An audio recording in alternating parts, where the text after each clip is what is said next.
Hi, I just wanted to come on to share with you some practical tips on how to make the days a little bit more organized and peaceful now that many of us have our children home with us all day, and perhaps we have a spouse that worked outside of the home that now has to work in home and everyone is home together. And I think that the novelty can wear off really quickly if we are not intentional with how we plan our day. So I just wanted to share some quick tips with you. Number one, in terms of what I do, and this is something that I did even when the kids were in school, is I try my best to get up before they do.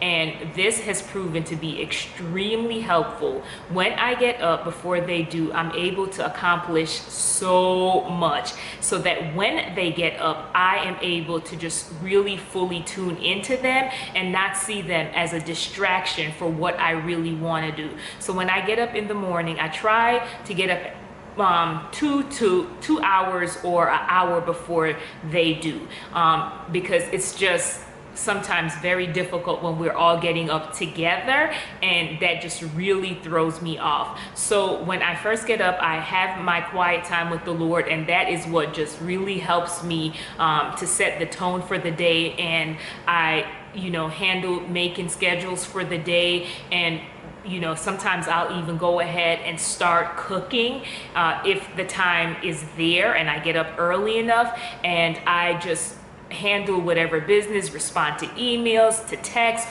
whatever it is that I need to do that I know would be difficult to do once they're up. I try to take care of all of that. And again, when I have this approach, it really helps me to not see them as a distraction, right?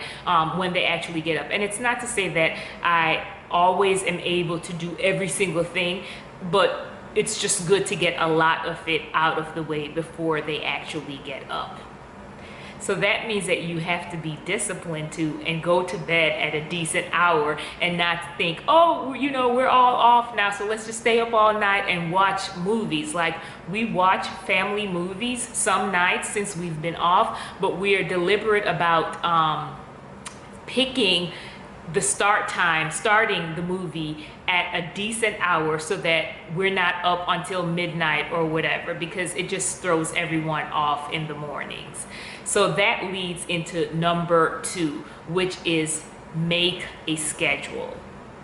Don't try to wing it, especially if you know that you are kind of a person that's like all over the place and you're easily flustered. It's so easy to just come to the end of the day and feel super unproductive because you didn't create a schedule and things were just chaotic. So look at your day, look at what needs to be accomplished, and we make a schedule. We have a whiteboard in our kitchen, and we just kind of write down what's going on for the day and even put time slots. And now, it's not to say that we always hit the mark every single time, but it's at least good to have some type of framework. So we have time for breakfast and Bible, and after that we know that we're going to go into our schoolwork, and after our schoolwork we then have lunch, and after our lunch we know that we're going to clean up, and after we clean up we know that you can have some free time. And we've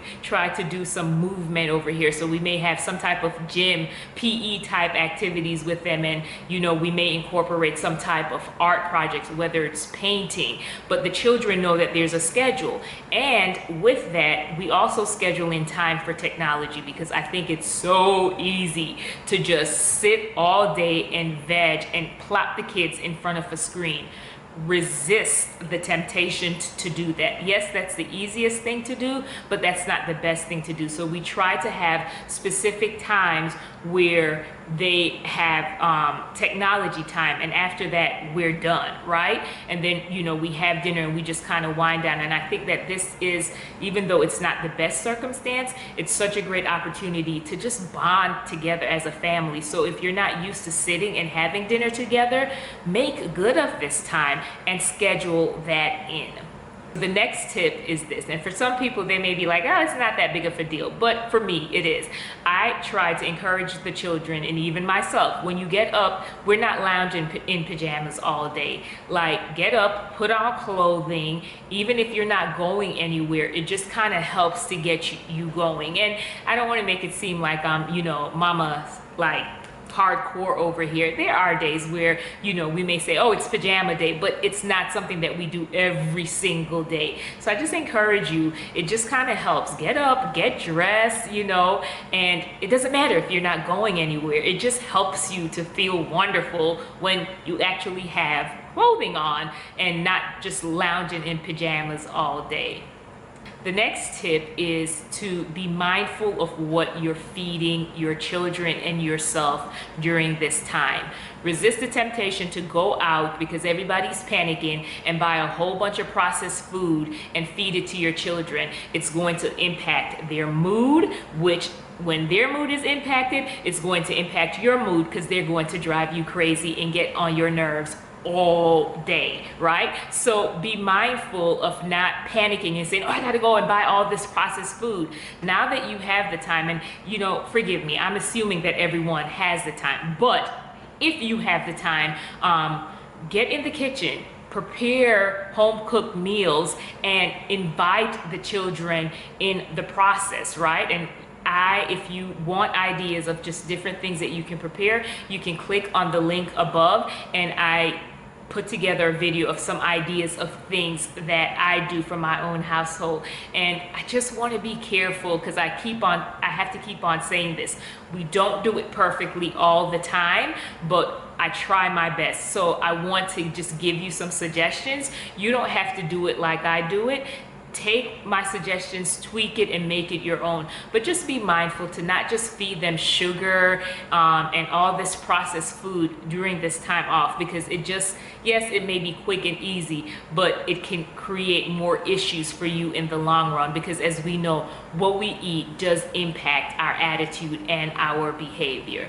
So just wanted to share those quick tips with you. Enjoy your time at home if you are at home. Resist the temptation to complain about not being able to go out, because trust me, the children feed off of whatever attitude you have. So set the tone in your home by saying, hey, you know what, this is not ideal, but let us look for things that we should be thankful for. Let us utter gratitude and thanksgiving as opposed to complaining. Let's thank God that we now have the time to bond as a family, right? And don't get me wrong, I have some children over here that's kind of going stir crazy at different times, but we try to bring them back in with the proper perspective.